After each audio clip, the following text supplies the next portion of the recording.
हरे कृष्णा, राधे राधे, जय श्रीमन नारायण। कैसे हो दोस्तों? स्वागत है आपका ज्ञान भक्ति चैनल में।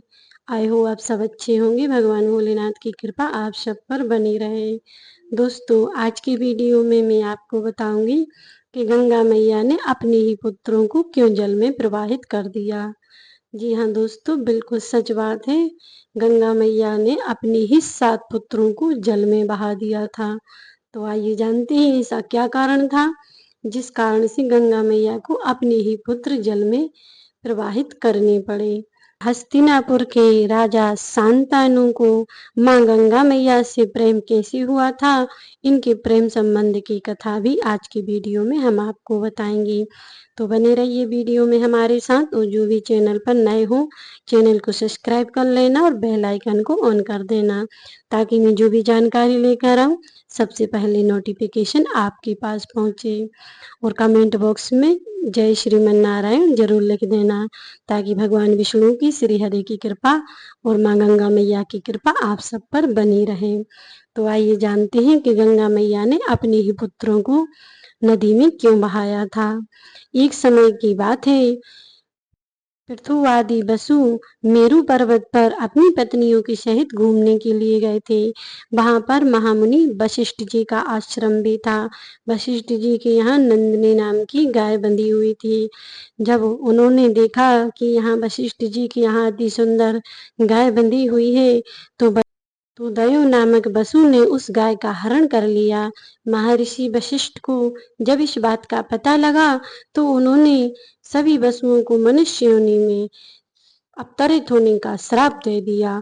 जब वसुओं ने क्षमा याचना की गुरु वशिष्ठ जी से, तब उन्होंने कहा कि सभी वसुओं को तो बहुत ही जल्द मनुष्य योनि से मोक्ष प्राप्त हो जाएगा, लेकिन दयु नामक वसु जो है, जिसने हमारी गाय का हरण किया था, उसके लिए बहुत समय तक, लंबे समय तक मनुष्य योनि में भटकना पड़ेगा।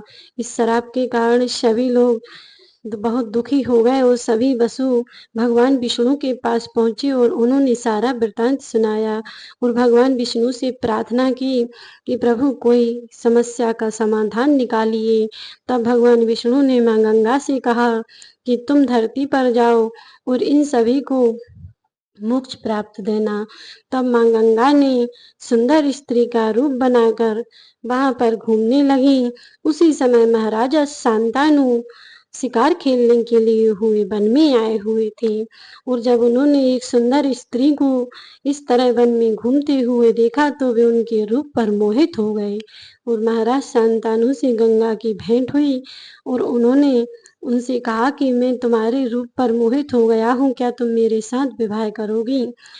तब गंगा मैया कहने लगी कि मैं तुम्हारे साथ विवाह तो करूंगी, लेकिन उसके लिए एक शर्त है कि तुम मुझे कभी कोई भी कार्य करने से नहीं रोकोगे। मैं जो भी करूंगी अपनी मर्जी से करूंगी, अपनी मर्जी से रहूंगी। तुम मुझे किसी भी कार्य के लिए नहीं रोकोगे, ना ही टोकोगे।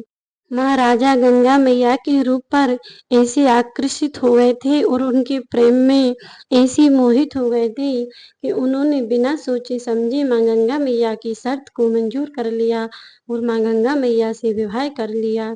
जब गंगा मैया महाराज शांतनु के यहाँ सुखपूर्वक रहने लगी विवाह करके, तब उनके यहाँ 7 पुत्रों ने एक एक करके जन्म लिया।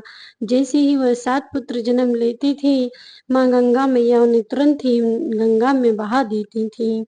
इस प्रकार महाराज शांतनु तो उनसे कुछ भी नहीं कह सकते थे, क्योंकि उन्होंने पहले ही वचन दे दिया था गंगा मैया के लिए कि तुम मुझे नहीं रोकोगे। तब गंगा मैया के जितने पुत्र होते गए, वो गंगा जी में प्रवाहित करती गईं। यह देखकर महाराज शांतनु अत्यंत दुखी हो गए और जब 8वां पुत्र हुआ, तब महाराज शांतनु ने उन्हें रोक दिया कि तुम ये क्या करती हो, मेरे सभी पुत्रों को गंगा में क्यों बहाती हो? यह सुनकर गंगा मैया कहने लगी कि तुमने अपनी शर्त के अनुसार मेरा वचन नहीं निभाया है, तो अब मैं तुम्हें छोड़कर जा रही हूँ। और ये पुत्र जो हमने गंगा में प्रवाहित किए हैं, यह पहले जन्म में वसु थे, जिन्हें हमने मनुष्य योनि से मोक्ष दिया है, क्योंकि यह गुरु वशिष्ठ जी के श्राप से मनुष्य योनि में आए थे। ये गंधर्व हैं। यह सुनकर राजा शांतनु को बड़ा अफसोस हुआ और वह गंगा मैया अपने 8वें पुत्र को लेकर वहां से चली गईं। महाराज शांतनु से उन्होंने कहा कि तुमने मेरे वचन को नहीं निभाया और वचन के मुताबिक मैं तुम्हें छोड़कर जा रही हूँ। तब गंगा मैया वहां से चली गईं। एक समय महाराज शांतनु फिर से वहीं शिकार खेलने गए हुए थे। वह गंगा मैया के जाने से और अपने पुत्रों के मारे जाने से अत्यंत दुखी थे। तब उन्होंने देखा कि गंगा का जल बहुत ही कम बचा है और वह बह भी नहीं रहा है, शांत पड़ा हुआ है। यह देखकर उन्हें बड़ा आश्चर्य हुआ। उन्होंने पास जाकर देखा तो एक राजकुमार धनु विद्या सीख रहा था और गंगा जी के जल को उसने ही रोक रखा था। तब माँ गंगा जी वहां पर प्रकट हुई, अपने पति शांतनु से कहने लगी कि यह तुम्हारा 8वां पुत्र है और इसका नाम देवव्रत है।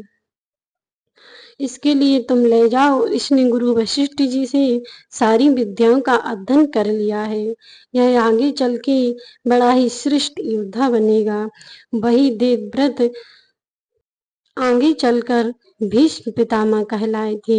भीष्म पितामह जो कि वसु थे, जो वशिष्ठ मुनि के श्राप से मनुष्य योनि में अवतरित हुए थे और वशिष्ठ मुनि ने उन्हें यह भी श्राप दिया था कि तुम्हें मनुष्य योनि में कठिन दुख झेलने पड़ेंगे। इसीलिए भीष्म पितामह ने अपने जन्म में बहुत ही दुख झेले।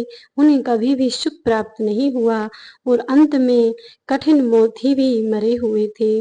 दोस्तों, यह थी महाराज शांतनु की प्रेम कथा और गंगा मैया ने अपने पुत्रों को जल में कैसे बहाया था, यह उसकी कथा थी। आपको कैसी लगी कमेंट करके जरूर बताइएगा। नेक्स्ट वीडियो में हम बताएंगे कि महाराज शांतनु ने दूसरा विवाह कैसे किया था और देवव्रत का भीष्म पितामह नाम कैसे पड़ा था। तो बने रहिए हमारे साथ, मिलते हैं नेक्स्ट वीडियो में। और आपको यह वीडियो अच्छी लगी हो तो लाइक कमेंट करके ज़रूर बताइएगा और यदि आपको यह जानकारी पहले से मालूम हो तो भी मुझे कमेंट करके ज़रूर बताइएगा। तो मिलते हैं नेक्स्ट वीडियो में। भीष्म पितामह नाम कैसे पड़ा था यह जानना हो तो मेरे नेक्स्ट वीडियो में ज़रूर आइएगा। जय श्री कृष्णा, राधे राधे, जय श्रीमन नारायण, जय गंगा मैया।